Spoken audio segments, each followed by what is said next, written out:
All right, folks, we are back for another episode number 6.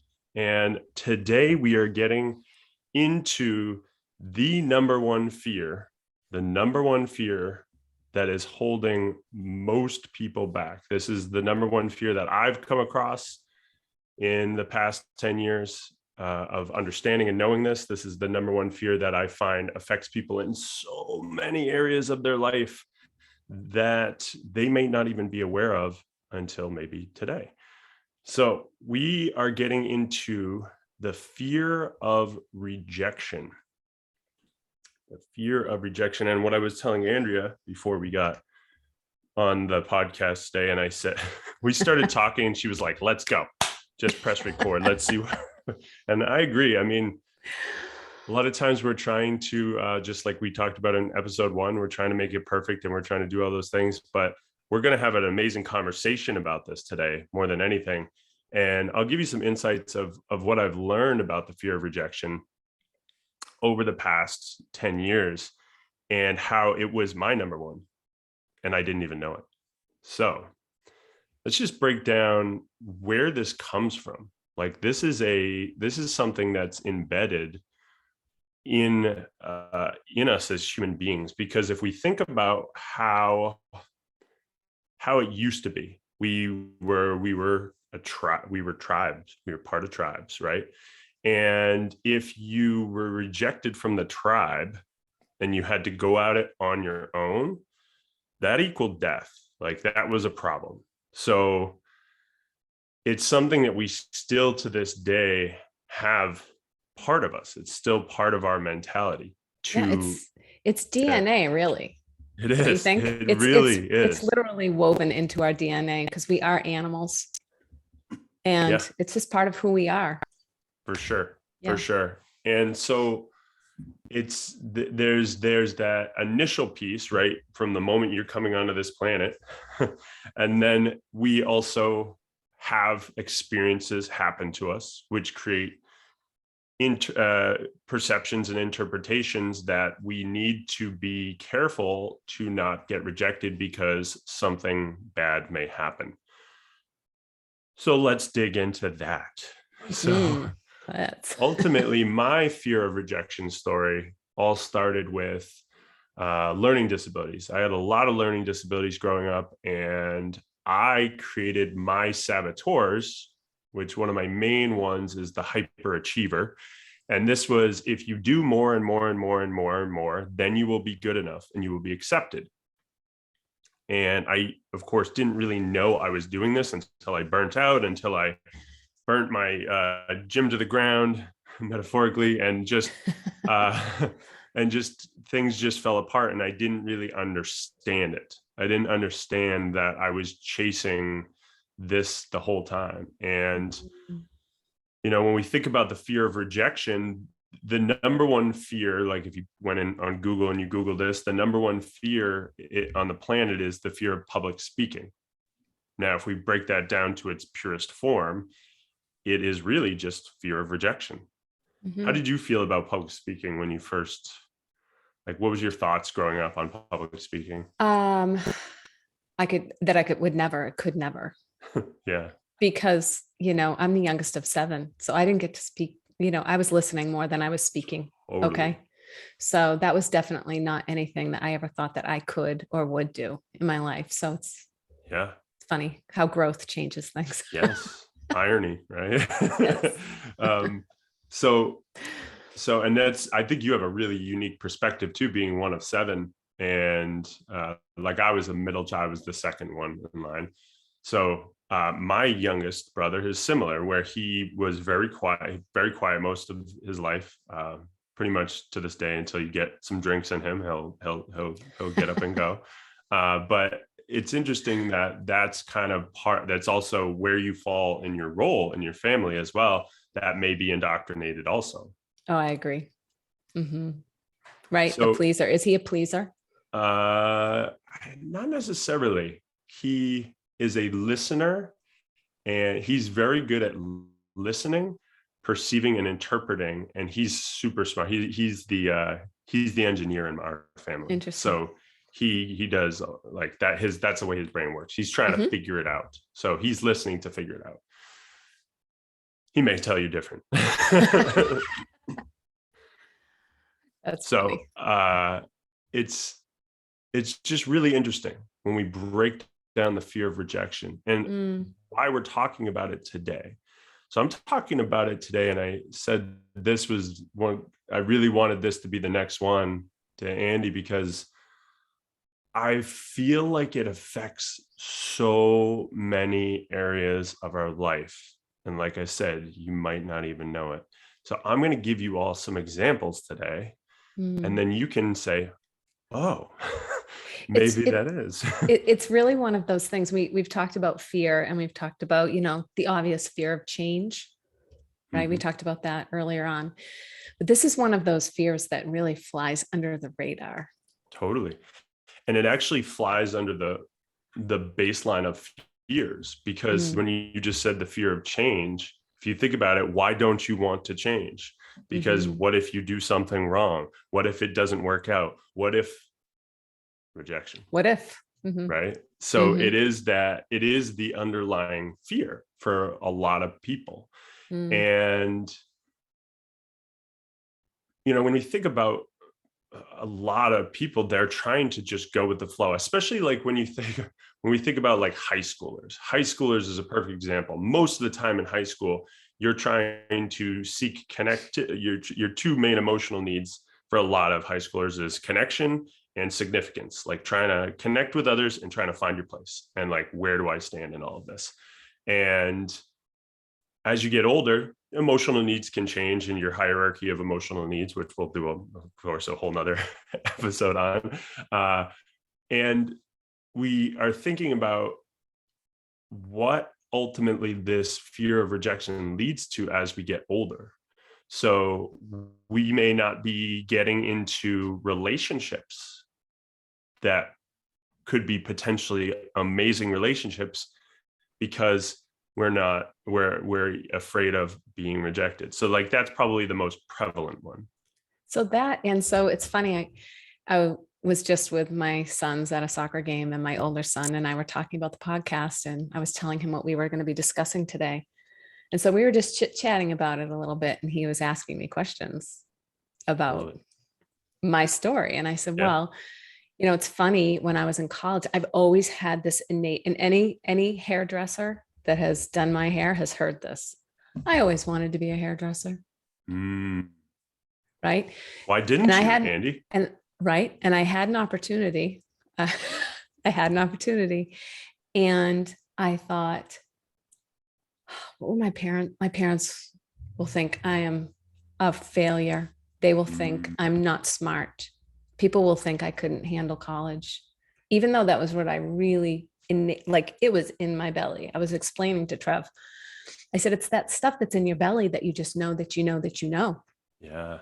and you have to go with it. And he said, so do you wish you were a hairdresser? And I said, it's one of those things. It still echoes in my brain. I think I would have been really good at it. He's like, I could totally see you doing that, because it is such an intimate relationship. You don't think of this, right? It's helping people, and you're listening and you're doing. And he said, well, Mom, it's never too late. And I thought, True. geez, Trev, that is such a good perspective. He's 21. And I'm thinking, imagine if kids didn't have this fear before they're headed off to college, right? So you were mentioning high school. So Yeah. it's interesting. And so now we're talking about later on in life, how it affects us later on in life, which you reflect, Totally. Yeah. right? Missed opportunities and gifts and such. So yeah, relationships, but also gifts. I think you would have crushed it. Number one, you have great hair. Number two, you're really good. You're really good at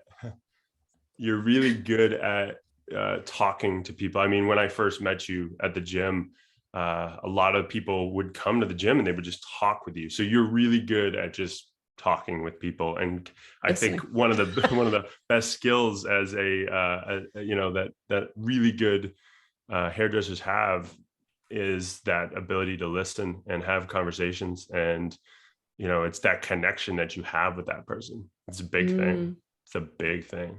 Right. We have all these preconceived notions of what success is, right? Hmm. in pockets of our life, Yeah. whether it's relationship, your career, your family. We all have Yeah. visions of what success is. A lot of that is based on our interpretations of what others think. Yep. Yeah.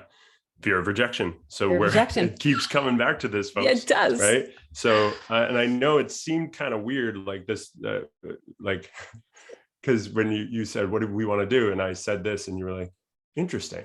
And it is an interesting one because, like I said, I never thought about how deep this one goes for people. And we could think about other areas, folks. Like, think about other areas in your life where this pops up.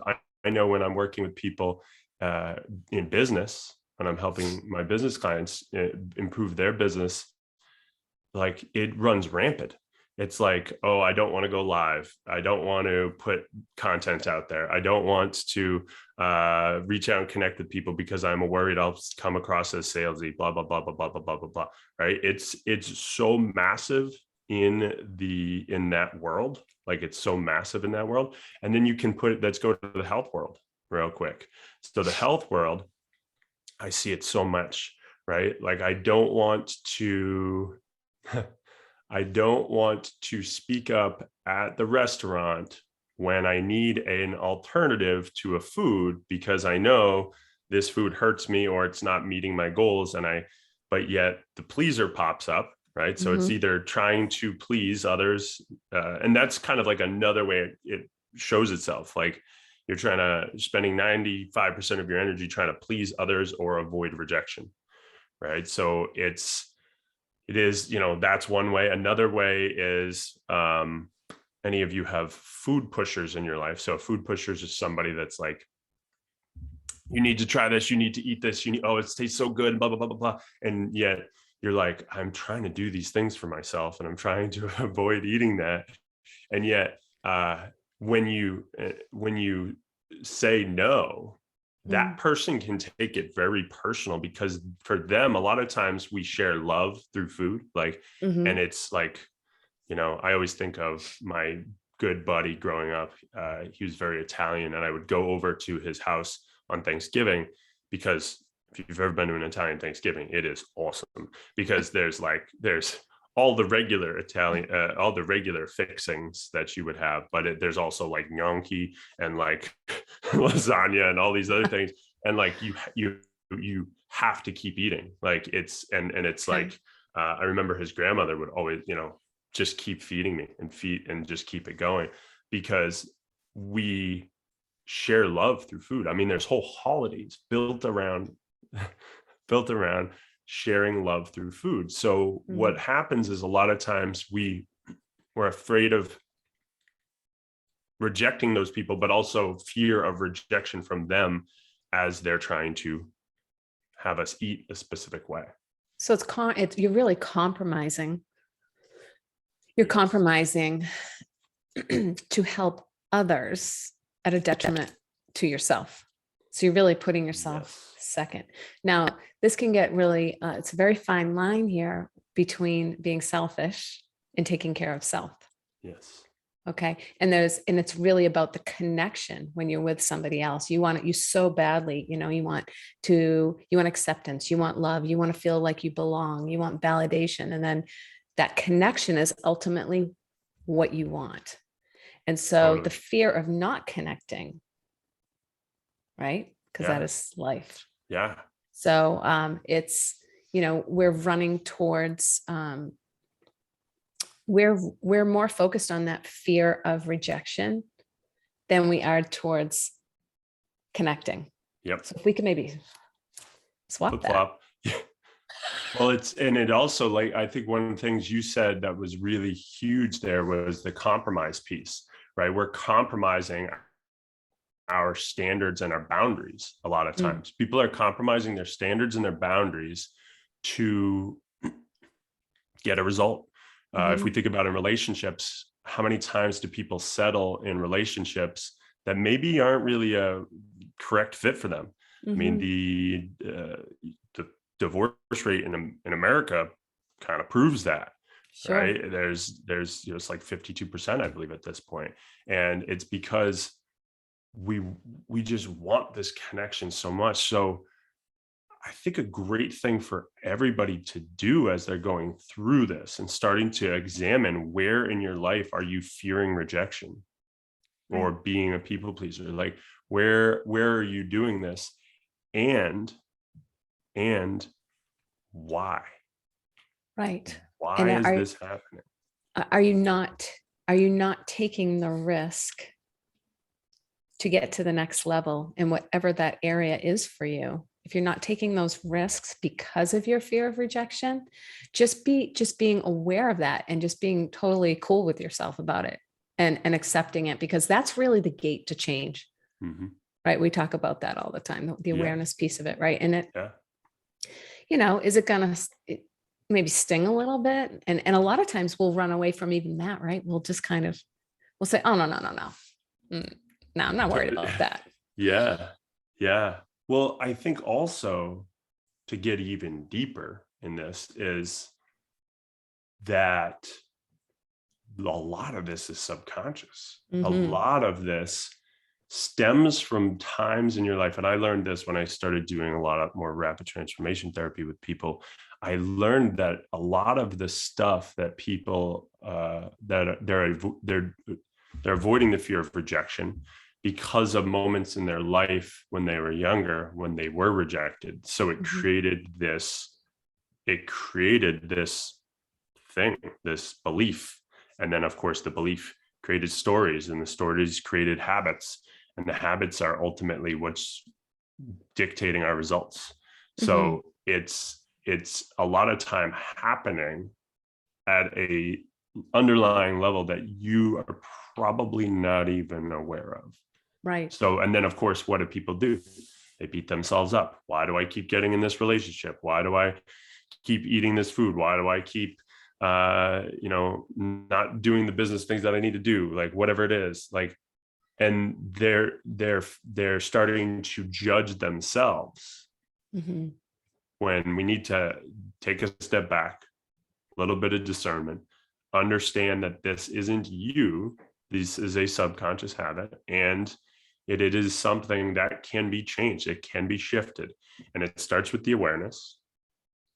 Starts with the awareness. And if you're struggling with that, of course, we can help that. But it's more about just really paying attention, because a lot of us don't realize how much we are compromising or sacrificing in our lives because of the fear of rejection. Whereas if that wasn't there, would we be doing the same? Would we be accepting the same things? I say the lowest standard. You want to change your life, raise your lowest standards. Hmm. It is true, because it's such a powerful driver, whether you're going to Huge. take a leap or not take a leap. Yeah. And it's a silent one. It's silent. It Yeah. just, you'll Well, create obstacles and excuses and stories and and all that stories stuff. and narratives that aren't even real, Yeah. because Majority of them are illusions. oh, Majority. oh, Yeah. completely. And it's you know when you really like cut it down and peel it down, it's just, you're not living in your truth. And how Yeah. can you really get to the next level, to get to the dream, to get to your full potential, if you're not completely living in your truth, not just with yourself, but with the people around you, closest to you? Because if you're not able to feel safe doing that, that's really where you can maybe start to make a shift. Just really live in your truth and start talking about your dreams and goals, and then people will expect it when you start to act on it. And you won't have that fear of rejection, because people maybe won't respond as you think that they will. They might be cheering you on. Well, I think you brought up such a huge point indirectly there, where take a just take a little, I don't know what the word is. Take a poll of the people in your life that when you say something, they back you up no matter what. Like, who are the people that are your all-time cheerleaders that are totally on board for whatever you're doing?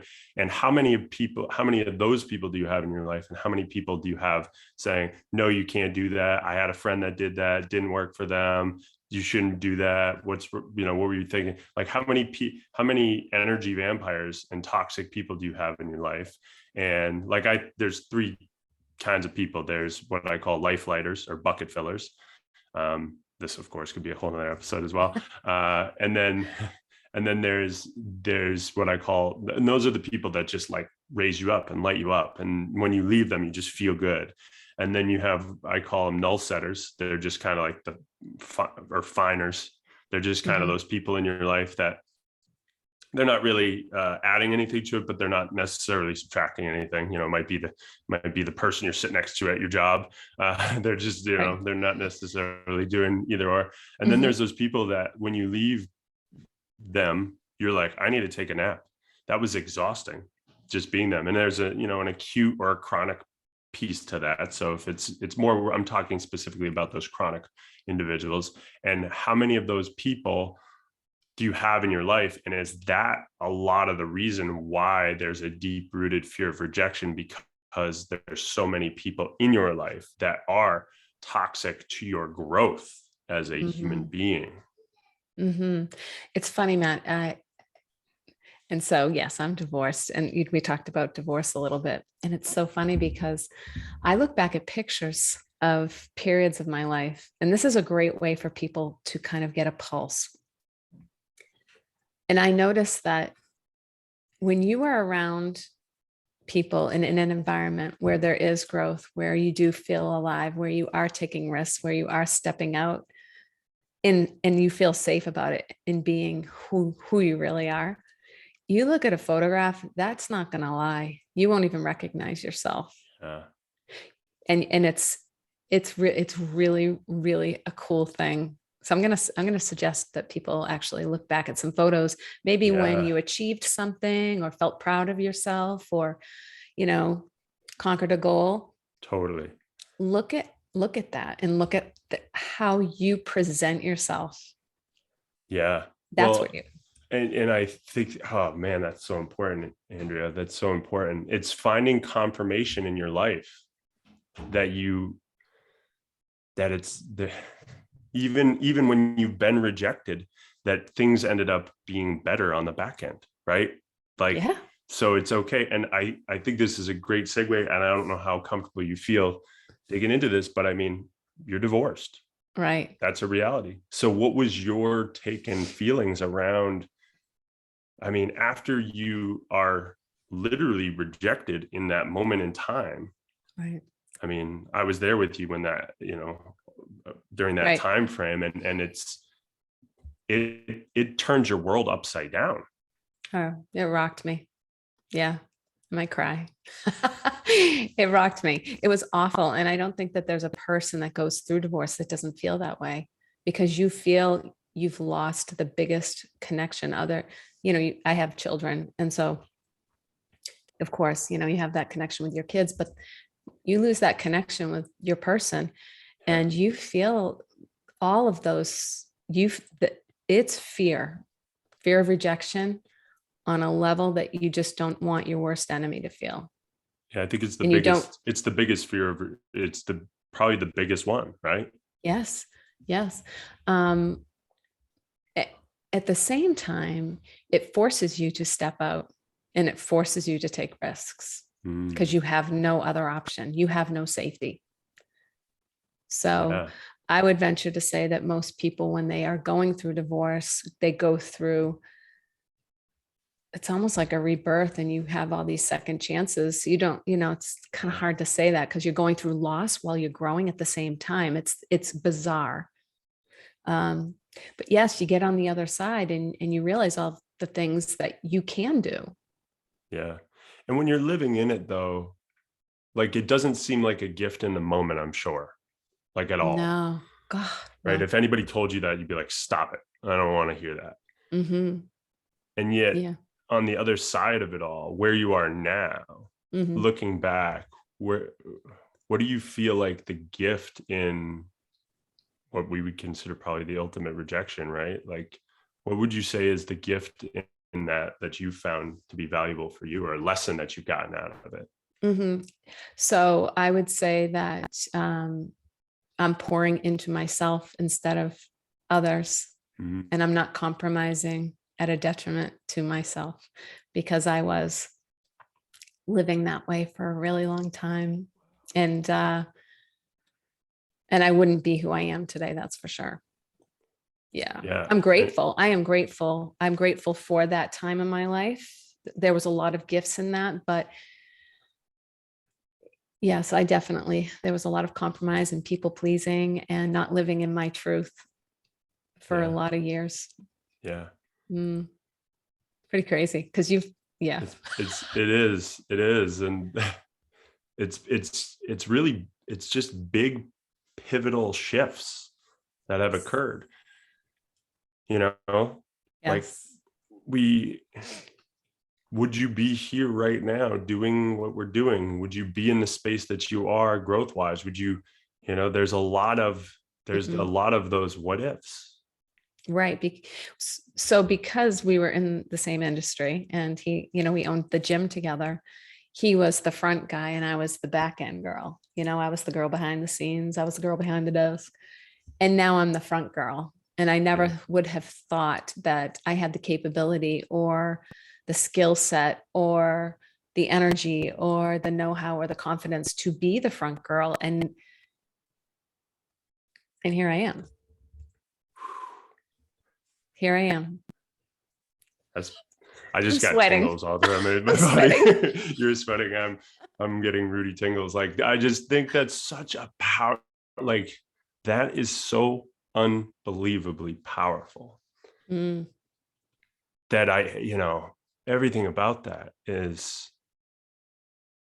right. just, I thank you was for a good sharing. mom. Oh Bottom line. yeah. Yeah. Thank you for asking. Yeah, I was a good mom, but I feel like I'm a better mom now, if Mhm. that makes any sense. It's really crazy. And so there you have it. You have one of the biggest fears of rejection, and it did not kill me. And I grew through it, and I became more in my truth today than I was before I had that rejection Yeah. that nobody wants. Yeah. Mm, Yeah. And I want to kind of round it out now. And this is something I tell my clients all the time, no matter what they're coming to me for. I say, you are going to be judged no matter what, whether you are stepping into what you really want, what you really want to be doing, whether it's building a business, transforming your health, mm, starting a new relationship, you're going to be judged. And you're also going to be judged for not doing that. There's going to be people that just decide to judge you no matter what. So what would you rather be judged for? Like, what would you rather have? Where I would much rather be rejected for doing something that I love doing, that is I'm passionate about, that I am living wholeheartedly for. mm. I will take that any day of the week because I know it's at least in alignment with what I want. Sure. Right. Sure. Taking chances, right? To find All it out is. if that is what you want. Totally. And just this past week, Andrew has my younger guy, he's doing track right now and loving it. This is his first year doing track as a junior. And he came up to me in the stands and I said, are you doing the long jump? And he said, and with a big smile on his face, yeah, I'm doing the long jump and the triple. I don't know what the hell I'm doing with the triple, but That's I'm going to do awesome. it anyway. And I was talking to Trevor at the soccer game. I said, your brother, that's a perfect example. If we all could approach life like that, Yeah. I don't know what the heck I'm doing, but I'm going to try it anyway. And you know what? He almost took a digger the Yeah. first time in a meet. He's trying this in a meet, in a competition with everybody watching. Yep. And everybody was just clapping and laughing and having a good time. And you have to laugh at yourself through these little failures, You because you know have what? to. There is truth to you're going to fail your way to success. So you have to take those risks.